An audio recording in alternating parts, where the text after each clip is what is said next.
Itong pag-usapan po natin ngayon na topic ay ako hindi ko alam kung anong pinanghuhugutan nitong si Attorney Harry Roque.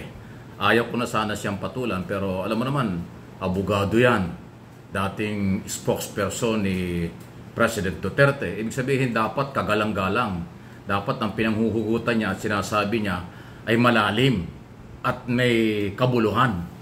Pero sa kabila po ng kanyang background na yan, nagpapakilalang international lawyer, dating cabinet secretary, pero napakababaw po ng kanyang argumento. Ayaw ko nang iparinig sa inyo dahil masisira lang ang araw nyo. Alam nyo, patuloy ang kanyang panawagan sa taong bayan. Napalitan na raw. Palitan na raw ngayon si Pangulong Marcos Jr. Parang gusto niyang palabasin, mag-people power na tayo, tanggalin na natin si Marcos. Yan ang kanyang gustong palabasin. Dahil ang taong bayan daw ang dapat masunod. Dahil ang kanyang sinasabi, 2 beses na raw napatunayan ang power ng tao. Ito yung 1986 nang tanggalin si dating Pangulong Ferdinand Marcos Sr., yung EDSA 1, at saka yung ng 2001 natanggalin si dating Pangulong Erap Estrada. Alam po ninyo, magkaiba yan. Okay? Para po sa mga kabataang nanonood at yung ibang baka nakalimot na. Nung panahon ni Marcos, iba yon. Kasi nagkaroon ng martial law noon. Naging yun ang dahilan. Tapos namatay si dating Senador Ninoy Aquino. Nagkadugtong ang mga isyu, kaya po nagalit sa dating Pangulong Marcos. Pero after noon, ano bang nangyari? Gumanda ba ang bansa natin? Di ba nagpatuloy pa rin ang korupsyon at nagsamantala lang ang mga naghawak sa gobyerno? Noong mga panahon yon. Di ba? Okay, baka hindi natatandaan niya kasi 1986 pa, di ba? Kakaunti pa ang tao noon, wala pang mga social media. Ito na lang kay ERAP, 2001. 2 taon kalahati, inagaw kay ERAP ang kanyang kapangyarihan na noon ay Vice President, naging Presidente, si Gloria Macapagal Arroyo. Ano bang nangyari after maagaw kay ERAP? Gumanda ba ang buhay ng Pilipino? Gumanda ba ang ekonomiya? Di ba nagkawindang-windang din tayo doon? Matindi rin ang korupsyon. Nakakulong pa nga si Gloria noon after ng kanyang term. At least siya'y nanungkulan ng halos 9 na taon.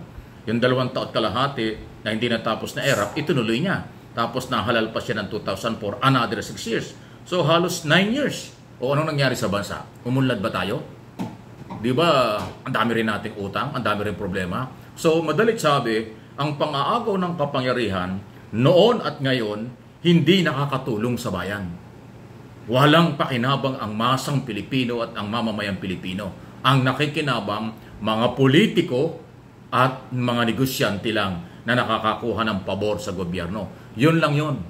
So balikan natin itong panawagan ni Harry Roque at mga DDS na magpalit ng administrasyon. Pero wala naman ibang sinasabi sila. Dahil alam nila na pag nawala si Pangulong Marcos, ang kanilang ipapalit ay si Vice President Sara Duterte na kanilang interes. Yung kanilang interes pampolitika, interes na personal para maghawak ng kapangyarihan. Yun lang yun So sila lang ang gusto makinabang. Ay bakit ginagamit pa ninyo ang pangalan ng taong bayan?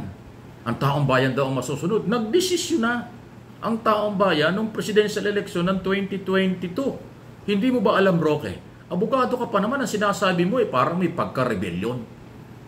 Nanghihikayat kang magalit ang taong bayan sa iyong maling argumento at sa iyong personal na interes. Yun lang naman yun, Harry Roque. Hindi interes ng bayan ang pinaglalaban nyo. Hindi interes ng taong bayan dahil nagsalita na ang taong bayan, 31.5 milyong Pilipino. Ang bumoto noon ay Bongbong Marcos, ngayon President Ferdinand R. Marcos Jr. So, hindi pwedeng daanin sa people power. Unang-una, wala naman kayong ganong kalaking persa. Kakaunti na nga yung PDP laban Lulubog na nga yung barko Di ba? Kayo-kayo lang yan. Mga vlogger at supporters ng dating administrasyon, kakaunti kayo. Aasa kayo sa member ni Kibuloy, kakaunti rin naman ang member niyan. Di ba sinabi ko na nung araw? Wala pa nga 50,000 ang member niyan. Paano mag-people power kayo? Saan kayo kukuha ng tao? Yan lang naman ang pwedeng yung pagkunan. Yung mga sibilyang matitino sa Metro Manila, hindi ho yan magpapagamit. Maaring magamit nyo yung kahirapan. Bayaran yung mga tao para mag-rally. Pero hindi nila alam ang kailang pinaglalaban. So gagamitin na naman ang mahihirap. Ganun ba yun? So hindi ko ho alam kung ano ang pinanghuhugutan nitong si Harry Roque? Inuulit ko, abogado, dating cabinet secretary, dapat mataas ang level ng argumento. Dapat mataas ang level ng kanyang ipinaglalaban. Ang kanyang ipinaglalaban ngayon, tanggalin si Marcos. Samantalang kaalyado siya ni Marcos. Di ba nung eleksyon, magkakasama sila sa kampanya. Hindi nga lang siya nanalo at mabuti na lang. Talaga namang hindi dapat manalo. Yun ang nangyari sa kanya. Ngayon, galit na galit siya sa Marcos. Gusto nang palitan ng Marcos. Sa kanilang mga paninirang, wala namang napatunayan. Ang mga DDS vlogger, DDS supporters, at mismo mga Duterte, marami na ang mga personal na batikos at banat kay Pangulong Marcos. Wala namang naniwalang taong bayan. Dahil si dating Pangulong Duterte, ang sinabi ngayon, bukas iba na. Ang sinabi kamakalawa, ngayon pag tinanong mo, hindi niya sinabi. Di ba? Mali-mali na eh. Di ba? Ang nagpapalaki lang ng issue yung kayo-kayo. At ngayon, na-discover ko na nagpaputok umano ng balitang si Basti Duterte sususpindihin galing pala sa kampo ng DDS. Ano ang purpose nun? Para magalit ang taong bayan, makahikayat sila ng supporters. Pag tinanggal si Basti, akala inaapi na sila. Kayo yung unang nang api.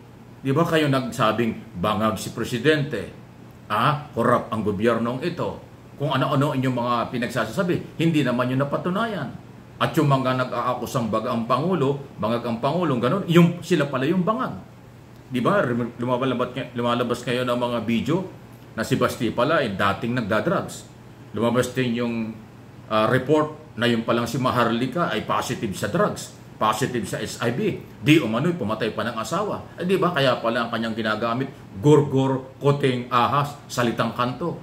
Yung palang kasamaan ng kanilang mga ginagawa ang ibinibintang sa First Family kay Pangulong Marcos at si First Lady. Di ba?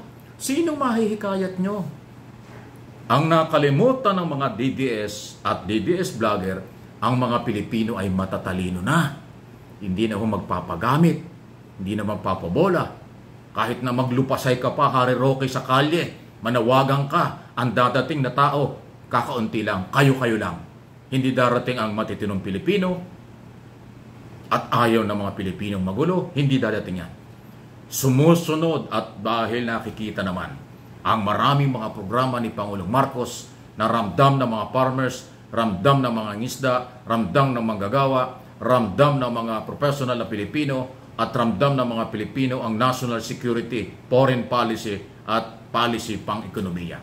Ayun po yun. So, kaya ko po pinatulan na itong sinasabing ito ni Harry Roque kasi nanliling lang ng tao.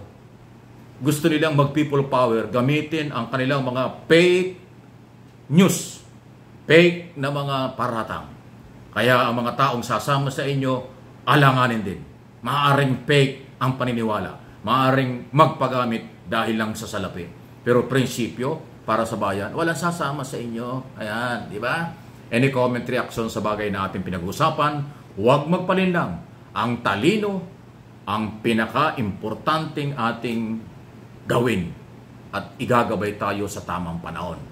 Hindi sa panahong ito. Dahil ang nanggigiba sa panahong ito, may sarili at political interest lang.